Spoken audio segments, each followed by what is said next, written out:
Hello guys, నిన్న నేను ఒక బర్త్డే ఫంక్షన్ కి అయితే అటెండ్ అయ్యాను. మరి ఎవరిదో కాదు, నా అల్లుడిదే. మేమైతే వాకబుల్ డిస్టెన్స్ లోనే ఉంటాము, కానీ కలిసి చాలా రోజులు అయిపోయింది.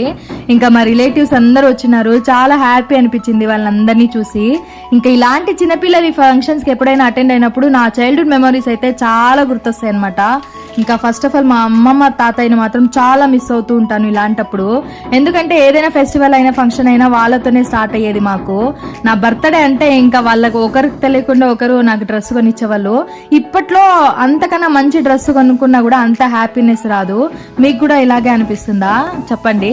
ఇంకా నా చిన్నప్పుడు అయితే చాక్లెట్ బాక్స్ పట్టుకొని ఎదిరింటోళ్ళకి పక్కింటోళ్ళకి అందరికి ఇచ్చేసి వచ్చేదాన్ని.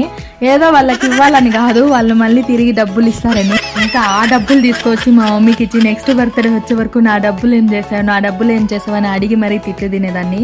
మీరు కూడా ఇంతేనా? ఖచ్చితంగా కామెంట్ చేయండి. ఇంకా ఇక్కడ చింటూ అయితే చాలా క్యూట్ గా బిహేవ్ చేస్తున్నాడు. ఎవరైనా అసలు గిఫ్ట్ ఇస్తే దాన్ని మళ్ళీ అక్కడికక్కడే ఓపెన్ చేసే వరకు అస్సలు వదలట్లేదు వాడు. ఇంకా నెక్స్ట్ వెనకాల డెకరేషన్ అయితే చూసారు కదా మీరు, ఎంత ప్లెజెంట్ గా చేశారో. ఇది వచ్చేసి స్పార్కిల్ ఈవెంట్స్ వాళ్ళు చేశారనమాట. దానికి క్లియర్ గా నేను ఇంకొక రీల్ అయితే పోస్ట్ చేశాను. Stay tune guys. Once again happy birthday Chintu.